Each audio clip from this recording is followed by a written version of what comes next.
Good morning friends, so welcome to the prelims booster session. आज का पहला topic है great Indian bustards protection. Environment के लिए टॉपिक इंपॉर्टेंट है। सेंट्रल इलेक्ट्रिसिटी अथॉरिटी ने कहा है कि सिर्फ वो पावर लाइंस जो बिलो 33 केवी हैं वही सिर्फ अंडरग्राउंड जाएंगी और बाकी की जो पावर लाइंस हैं वो बर्ड डाइवर्टर्स उन पे जो है फिट किए जाएंगे और वो अंडरग्राउंड लेकिन नहीं होंगी। लेकिन कंजर्वेशनिस्ट ने कहा है कि ये मूव जो है वो ग्रेट इंडियन बस्टर्ड्स के लिए सही नहीं होगी अगर आप कोई भी पावर लाइन जो है वो आप ओपन में रखोगे तो सेंट्रल इलेक्ट्रिसिटी अथॉरिटी ने ये रूल्स निकाले हैं, draft central electricity authority construction of electric lines in great Indian bustard areas regulation rules, और इसमें ये जो है वो डिसीजन लिया गया है।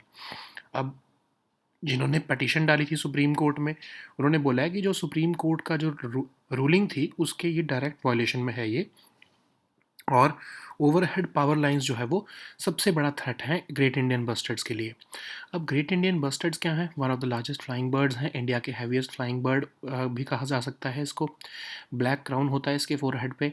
ये ग्रास सीड्स इंसेक्ट्स खाता है, स्मॉल रॉडेंट्स और इवन रेप्टाइल्स भी कई बार खाता है। लेकिन प्राइमरीली मेस्वाक और सिवान ग्रास पे ये फीड करता है। अगर हम इसकी पॉपुलेशन देखें तो सिर्फ 150 पॉपुलेशन इसकी रह गई है, जो कि 90 राजस्थान में, जो कि 95% ऑफ टोटल वर्ल्ड पॉपुलेशन है। मोस्ट ऑफ द पॉपुलेशन जो है वो कन्फाइंड है डेजर्ट नेशनल पार्क, जो कि नेचुरल हैबिटेट है इसका। ग्रासलैंड्स जो है कच्छ के गुजरात में, वो इसकी सेकेंड लार्जेस्ट बस्टर्ड पॉपुलेशन जो है वो रखते हैं, और ये आपका राजस्थान का स्टेट बर्ड भी है। और शेड्यूल 1 में भी इसको इंडिया में under Indian wild life protection act इसको प्रोटेक्शन मिली हुई है। क्रिटिकली एंडेंजर्ड भी इसको जो है वो IUCN रेड लिस्ट में जो है वो माना गया है।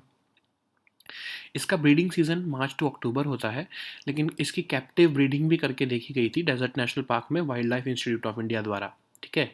सो अब इसको थ्रेट क्या है? पोचिंग के थ्रेट भी है, लेकिन सबसे बड़ा जो इसका थ्रेट है वो ये है कि इसका जो फ्रंटल विजन बहुत पुअर होता है और इसकी बॉडी बहुत हैवी होती है। तो क्या होता है कि ये उड़ते वक्त हाई टेंशन इलेक्ट्रिक वायर्स के साथ टकरा जाता है और फिर मर जाता है।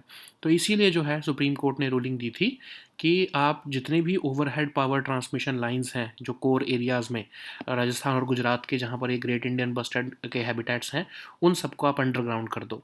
उसके लिए 3 मेंबर की कमेटी भी बनाई गई और कहा गया कि देखते हैं कि जो है पावर कंपनीज इस ऑर्डर से कंप्लाई करती हैं या नहीं करती हैं। और उन्होंने कहा कि अब लेंथ भी देखो ट्रांसमिशन लाइंस की जिनको आप अंडरग्राउंड लेकर जाने वाले हो। तो कंजर्वेशनिस्ट का यही कहना है कि आपको ये रूलिंग मिली है कि सारी पावर लाइंस जो है वो आपने इस एरिया में अंडरग्राउंड करनी है, फिर भी आप कह रहे हो कि 33 केवी से जो ऊपर के होंगे उनको हम अंडरग्राउंड नहीं करेंगे। तो ये तो आप सुप्रीम कोर्ट की रूलिंग की वायलेशन कर रहे हो। नेक्स्ट हम टॉपिक देखते हैं।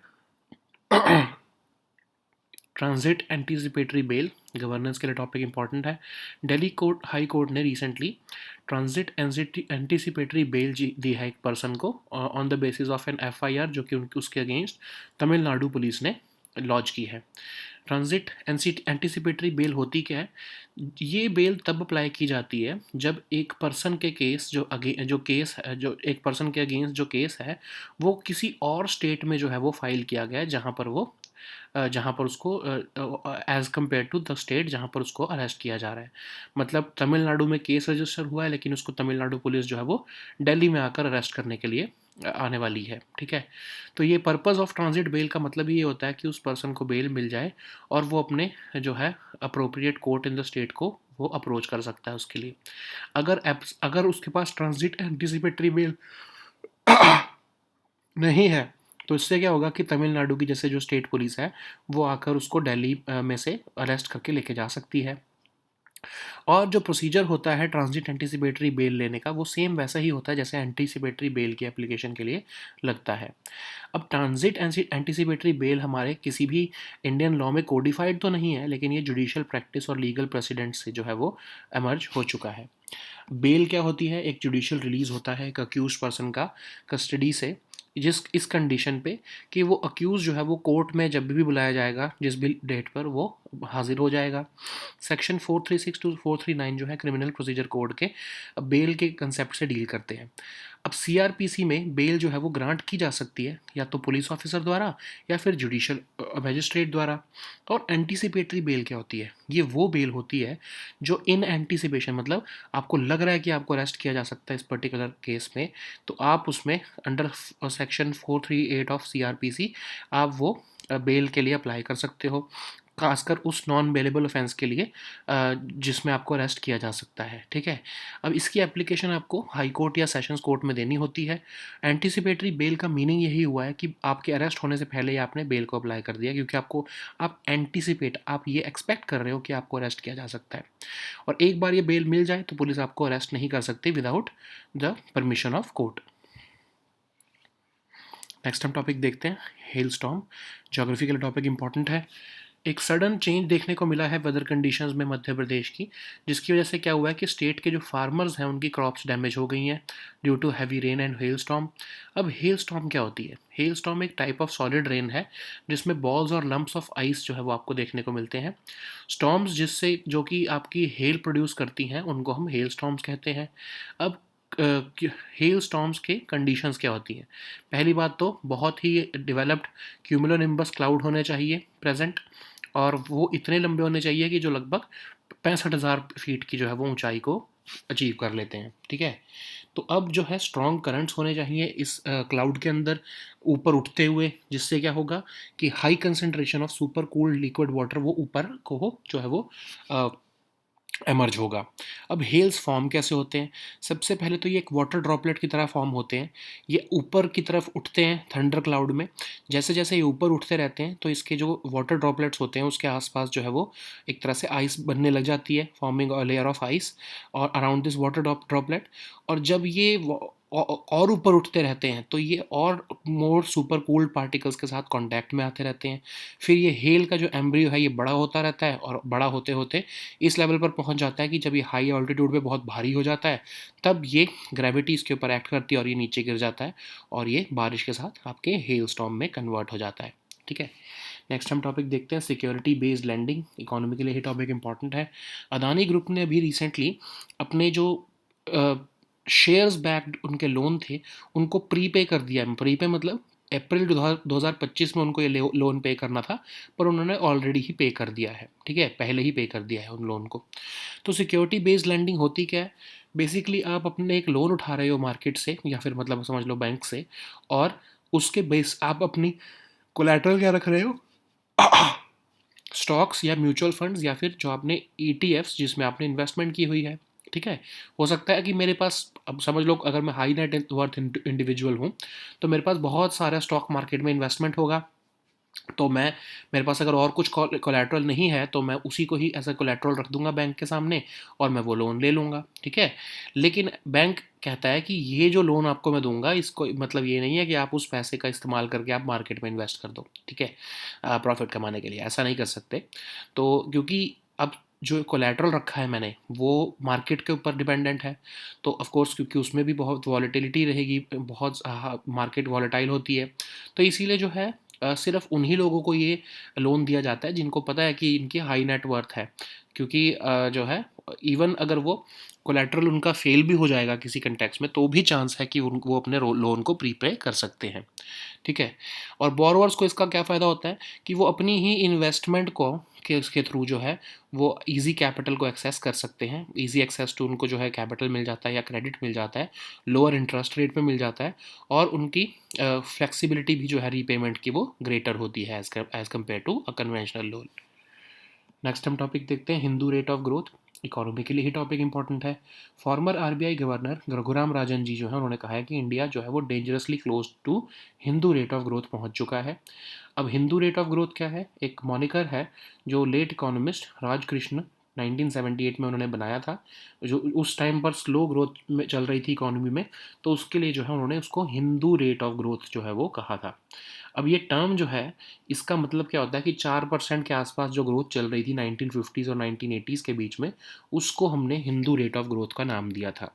ऑफ कोर्स उस टाइम पर लेट इकोनॉमिस्ट राजकृष्णन ने ये कहा था कि इसको मैं किसी कम्युनिटी के साथ जो है वो एसोसिएट नहीं कर रहा, बट फिर भी जो है इकोनॉमिक एक्सपर्ट्स ने और जो है बाकी के जो एनालिस्ट हैं उन्होंने इस टर्म को पेजोरेटिव जो है डिक्लेयर किया था कि किसी भी कम्युनिटी का नाम जो है वो किसी अगर लो ग्रोथ चल रही है तो उसके साथ अगर आप एसोसिएट करते हो, when you have all the options available to use another terminology, तो आप ये जो है वो सही नहीं कर रहे हो, ठीक है। इसलिए ये बैन हो गई थी ये टर्म, मतलब बैन कंटेक्स्ट में कि इसको यूज़ करना जो है वो उस टाइम पर छोड़ दिया था इकोनॉमिक एक्सपर्ट्स ने। अब एनीवेज, अब ये जीडीपी की ग्रोथ जो है 4% रहती है अगर, तो उसको हम हिंदू रेट ऑफ ग्रोथ कहते हैं अगर बहुत लंबे टाइम तक। तो जीडीपी क्या होता है? Final value of goods and services. और ये हमारे इन द इकोनॉमी एक जोग्राफिकल बाउंड्री में, एक कंट्री में, एक स्पेसिफिक पीरियड ऑफ टाइम में जो भी प्रोड्यूस हो रहा है उसको हम जीडीपी कहते हैं। और ये हमारी इकोनॉमिक परफॉर्मेंस का एक इम्पॉर्टेंट इंडिकेटर होता है, ठीक है। नेक्स्ट हम टॉपिक देखते हैं IRDAI, इकोनॉमी के लिए ही इम्पॉर्टेंट है। सो insurance regulatory and development authority of India ने कहा है कि जनरल इंश्योरेंस जो है उनको कहा है कि आप ट्रांसपोर्ट अथॉरिटीज़ के साथ बात करो, सारी स्टेट्स और यूनियन टेरिटरीज़ की, ताकि जितनी जल्दी हो सके अनइंश्योर्ड व्हीकल्स की जो है वो हम इंश्योरेंस कर सके। तो IRDAI ने जो है वो कहा है कि हम ज़ीरो टॉलरेंस पॉलिसी रखेंगे ताकि 100% मोटर इंश्योरेंस जो है वो कंट्री में कंप्लीट हो सके। IRDAI क्या है? ऑटोनोमस और स्टेचुटरी बॉडी है। IRDA एक्ट के अंदर इसको बनाया गया है ताकि पॉलिसी होल्डर्स के इंटरेस्ट को सिक्योर किया जा सके, रेगुलेट किया जा सके इंश्योरेंस इंडस्ट्री को। इसकी नोडल मिनिस्ट्री कौन सी है? Finance ministry. हेड ऑफिस इसका हैदराबाद है। और ये एक 10 मेंबर बॉडी होती है जिसमें एक चेयरमैन होते हैं, 5 फुल टाइम मेंबर्स होते हैं और 4 पार्ट टाइम मेंबर्स होते हैं जो कि गवर्नमेंट ऑफ इंडिया ही अपॉइंट करती है। इनके फंक्शंस क्या हैं? रेगुलेशन करना इंश्योरेंस इंडस्ट्री की, लाइसेंसिंग करना, नॉर्म्स को एस्टैब्लिश करना फॉर इंश्योरेंस इंटरमीडियरीज, और जो आपके प्रीमियम रेट्स हैं उनको भी रेगुलेट और ओवरसी करना for non life insurance covers. So next हम टॉपिक देखते हैं याओशैंग फेस्टिवल, आपके आर्ट एंड कल्चर के लिए इंपॉर्टेंट है। रिसेंटली 5 डे लॉन्ग याओशैंग फेस्टिवल जो है मणिपुर में शुरू हो चुका है। ये full moon of Lamta month जो है उसमें सेलिब्रेट किया जाता है, जो कि जनरली फेबररी मार्च के पीरियड में आता है मीती कैलेंडर के। मीती पीपल जो हैं वो प्रेडोमिनेंटली हिंदूज़ हैं, और जो है आपके 5 डे लॉन्ग सेलिब्रेशन होता है और उसमें योशांग को जो है बर्न किया जाता है। वही जैसे आपकी होलिका दहन होता है वैसे ही योशांग जो है वो एक आपकी स्ट्रॉ की हट होती है, उसको जलाया जाता है, जिसको बैम्बू और स्ट्रॉ से बनाया जाता है और उसको फिर जलाया जाता है, ठीक है। और थबल चौंगपा ये एक ट्रेडिशनल मणिपुरी फोक डांस है जो इस फेस्टिवल में किया जाता है। जनरली इस फेस्टिवल में जो बर्थडे ऑफ चैतन्य महाप्रभु जी हैं जो कि 15th सेंचुरी बहुत ही बड़े सेंट हैं, उसको उसको कमेमोरेट किया जाता है। अब मीती पीपल कौन है? प्रेडोमिनेंटली ये हिंदू फॉलोअर्स हैं, और ये डोमिनेंट पॉपुलेशन है आपके मणिपुर की। मरूप सिस्टम को ये फॉलो करते हैं जो कि एक काइंड ऑफ कोऑपरेटिव सेविंग और क्रेडिट इंस्टीट्यूशन है। तिब्बतो बर्मन लैंग्वेज ये बोलते हैं, और ये हिल ट्राइब्स से जो है कैसे डिफरेंशिएटेड हैं कल्चरली, क्योंकि ये हिंदू कस्टम्स को फॉलो करते हैं। नेक्स्ट हम टॉपिक देखते हैं interstellar boundary exchange, science and tech के लिए इंपॉर्टेंट है। नासा के इंजीनियर्स ने इंटरस्टेलर बाउंड्री एक्सप्लोरर को स्पेसक्राफ्ट को रीसेट कर दिया है, क्योंकि वो कंटिंजेंसी मोड में चला गया था पिछले 3 हफ्ते से। अब इंटरस्टेलर बाउंड्री एक्सप्लोरर क्या है? नासा का ये एक जो है ऑब्जेक्ट है। अक्टूबर 2008 में इसको लॉन्च किया गया था आउटर एज ऑफ द हीलियोस्फीयर को स्टडी करने के लिए। अब स्पेसक्राफ्ट ये जो है आपका आईबेक्स, ये वो बाउंड्रीज को मैप कर रहा था जहाँ पे सन की जो विंड्स हैं वो बाकी के स्टार्स की विंड्स के साथ जिस पॉइंट पर आकर इंटरेक्ट करती हैं उस एरिया को ये मैप कर रहा था। और एनर्जेटिक न्यूट्रल एटम्स या फिर ईएनएस को ये जो है उसको स्टडी करता है, ठीक है। अब ईएनएस क्या होते हैं? वो हाई एनर्जी पार्टिकल्स जो हमारे सोलर सिस्टम के एज पर जाकर प्रोड्यूस होते हैं। अब इसने डिस्कवरी क्या की आईबेक्स ने? पहली बात तो इसने वो हीलियोस्फीयर को मैप कर लिया पूरे 1 साल के अंदर ही, और इसने रीजन ऑफ डेंस पार्टिकल्स जो है उसको भी अनकवर किया, जिसको हम आईबेक्स रिबन कहते हैं। हीलियोस्फीयर क्या है?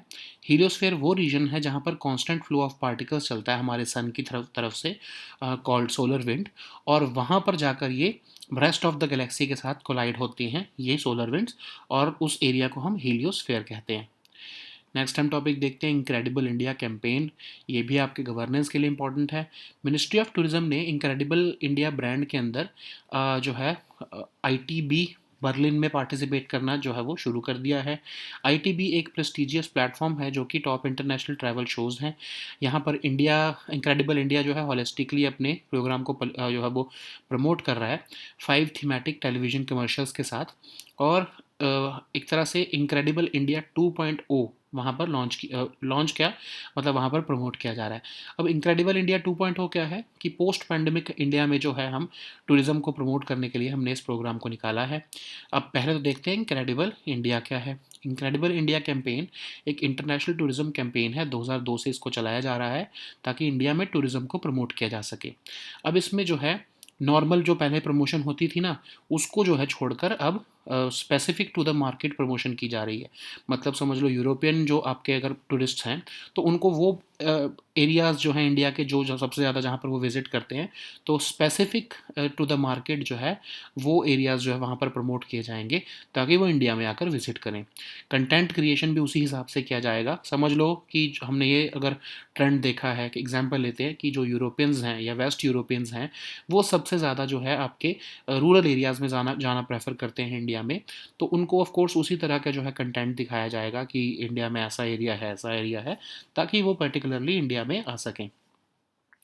और इनक्रेडिबल इंडिया 2.0 यही कैंपेन है कि पोस्ट पैंडेमिक इंडिया में जो है हम कैसे टूरिज़्म को बढ़ा सकते हैं। ऑफ कोर्स इसकी नोडल मिनिस्ट्री भी मिनिस्ट्री ऑफ टूरिज़्म है।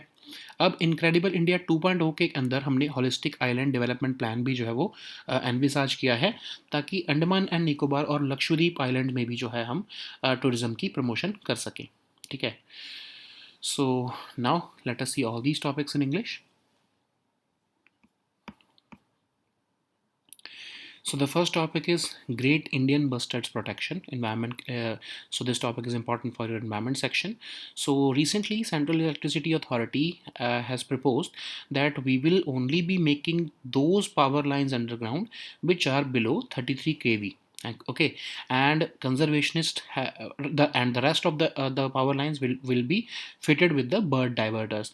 But the conservationists have said that this is not the case because the Supreme Court had ruled that all power lines in these areas or these great Indian protected areas must be made underground. So you are violating the judgment of the Supreme Court by passing this order. So this is being touted as the direct violation of the court's directives. And what is Great Indian Bustard? So this is one of the largest flying birds in India. They are India's heaviest flying birds. This GIB has a black crown on its forehead. It feeds on the grass seeds and insects, but it sometimes also even eat small rodents and reptiles. But primarily it feeds on the meswak and sawan grass. So its population is about 150 in Rajasthan, which is about 95% of the total world population. And it is mainly found in the Jaisalmer district of Rajasthan, especially in the Desert National Park area, which is the natural habitat of this species. Especially the grasslands of Kutch in Gujarat home to the second largest bustard population in India, and this great Indian bustard is also the state bird of Rajasthan. So what is the conservation status? It is this bird is listed in the Schedule 1 of the Indian Wildlife Protection Act of 1972, and it is also listed as critically endangered species on the IUCN Red List. So what is the breeding season? Of course, it breeds between March to October period, and captive breeding of GIBs was also performed, or it was also undertaken by the Wildlife Institute of India in 2019 at the Desert National Park, and there are certain threats to it.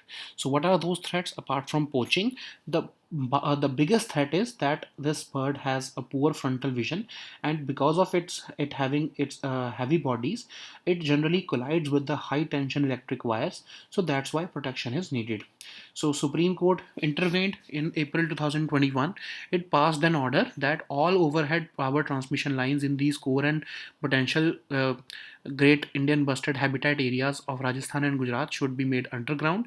So for that, a three-member committee was also formed to help these power companies to comply with this order. So and it was also asked that this committee was also asked to assess the length of these transmission lines which need to go underground.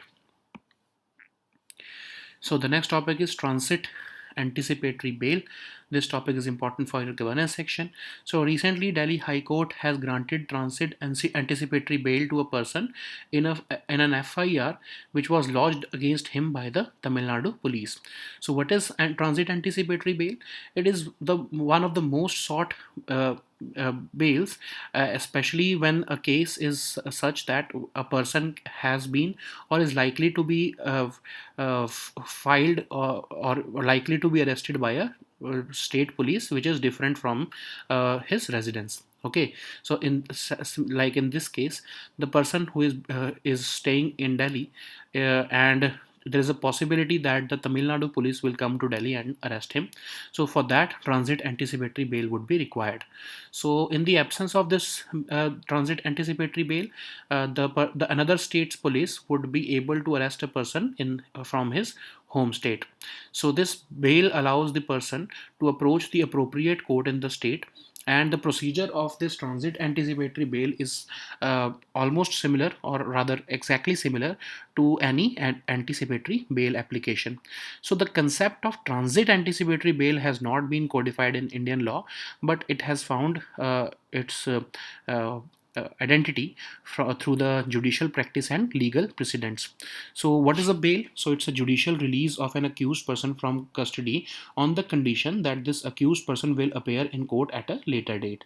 So sections 436 to 439 of the CRPC deal with this concept of bail, and under the CRPC, a bail can be granted to an accused person either by a police officer or by a judicial magistrate.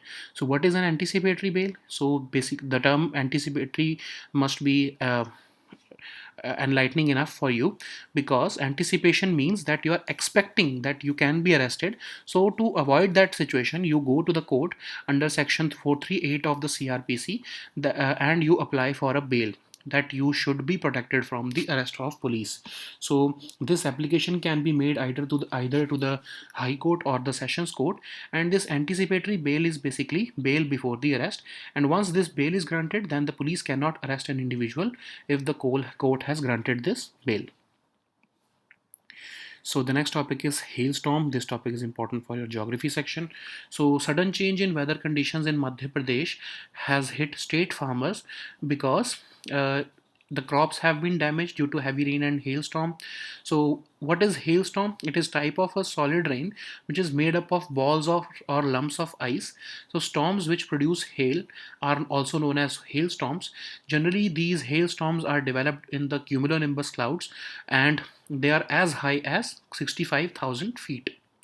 So uh, strong currents of air ascending through these clouds must be there to produce these hails, and these clouds need to contain at least high concentrations of super cool liquid water also.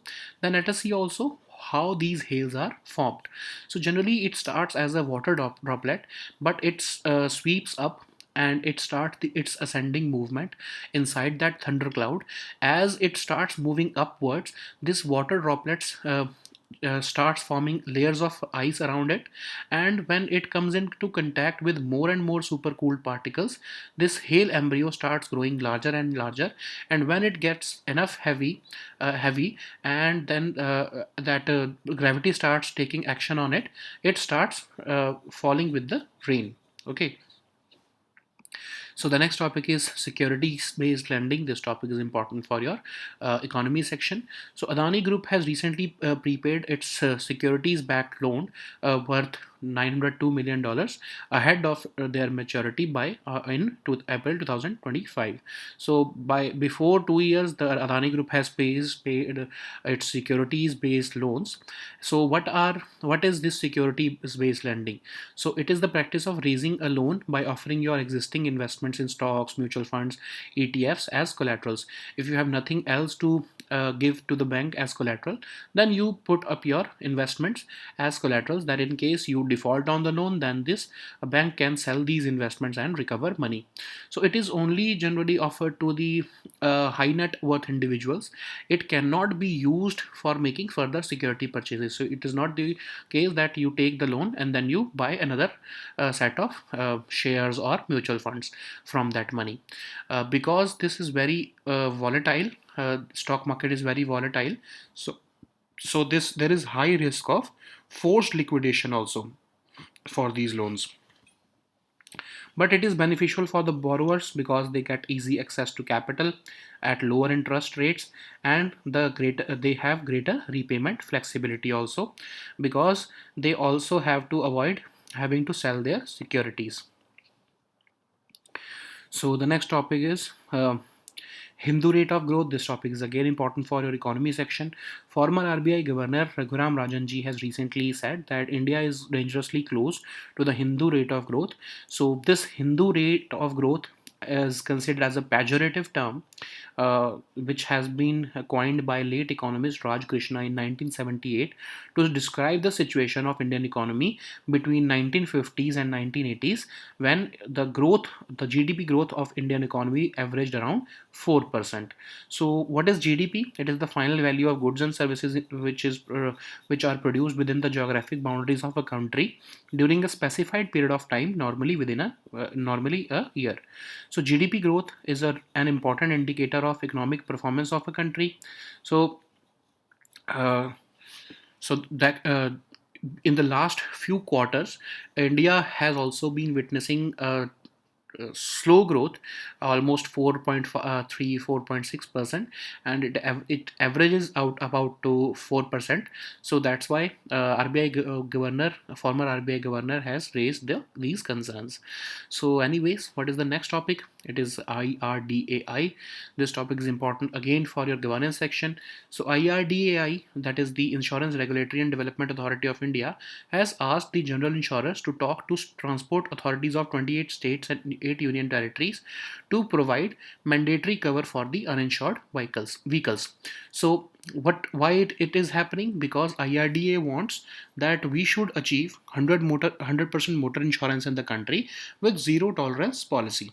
So what is IRDAI? It is an autonomous body and statutory body established under the IRDA Act of 1999, and it aims to protect the interests of policyholders and to regulate the insurance industry in India. So its nodal ministry is Ministry of Finance. Its head office is located in Hyderabad. It is composed of 10-member body. One is the chairperson, five full-time members, four part-time members. All of them are appointed by the government of India. So IRDAI basically regulates the insurance industry, and uh, also has this licensing and establishing, and it also establishes norms for the insurance intermediaries. Apart from that, it also regulates and oversees the premium rates among other functions. So the next topic is Yaoshang Festival. This topic is important for your art and culture section. So recently a 5-day long Yaoshang Festival, which is Manipur's version of Holi, has begun. It is celebrated every year on the full moon of Lamta month, which generally falls between February and March of Meitei lunar calendar. So Meitei people are predominantly Hindus. The This celebration starts with the burning of Yaoshang, which is basically similar to your Holika, and it is constructed with bamboo and straws, and it happens on the first day. The highlight of the festival is Thabal Chongba, that is the Manipuri folk dance, and this festival marks the rejuvenation of the spirit of life and commemoration of the birthday of Chaitanya Mahaprabhu, who was a 15th century saint.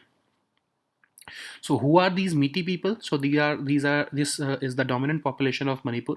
They are majorly followers of Hinduism, and they have this unique Marup system, which is the type of a cooperative savings and credit institution, and they speak a Tibeto-Burman language. They differ culturally from the surrounding hill tribes because they follow the Hindu customs.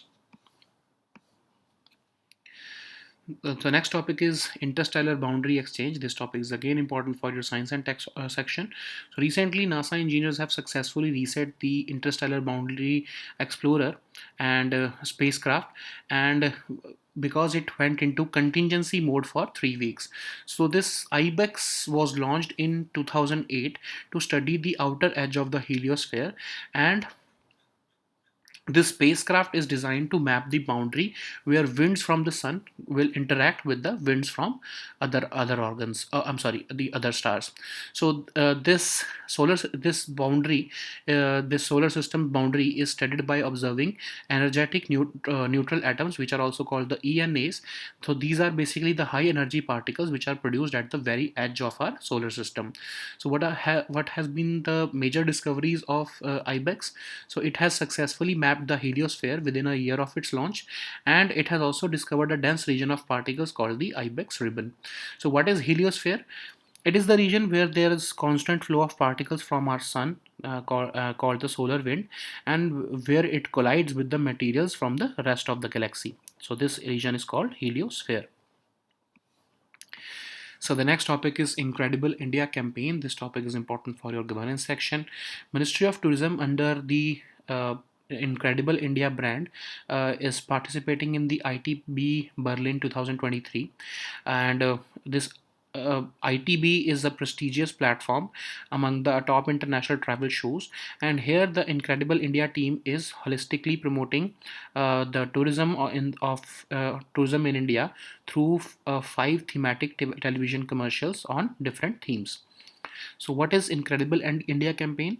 It's an international tourism campaign which is maintained by Government of India since 2002 to promote tourism in India. So we have now moved forward to Incredible India 2.0 campaign, which is basically a shift from generic promotions, but now we are promoting specifics to the markets. Like I was giving you an example earlier, that if we have observed that there are the tourists from West European countries generally prefer to visit rural areas in India, then we would be, of course, promoting these rural areas of India where they can visit. So we are promoting specific regions or specific tourist destinations to that particular market where it is most likely to receive a positive response. So content is also created in that direction. So Incredible India 2.0 is basically the post-pandemic plan for Indians in the this particular sector. So what are other schemes which are under the Incredible India 2.0 campaign? So this holistic island development plan is also under this Incredible India 2.0 campaign, which focuses on the Andaman and Nicobar Islands and Lakshadweep Islands. Okay, so these were our topics for today. Please also download the weekly current affairs compilation from our Telegram group today. We'll meet next time with new topics. Until then, goodbye and take care.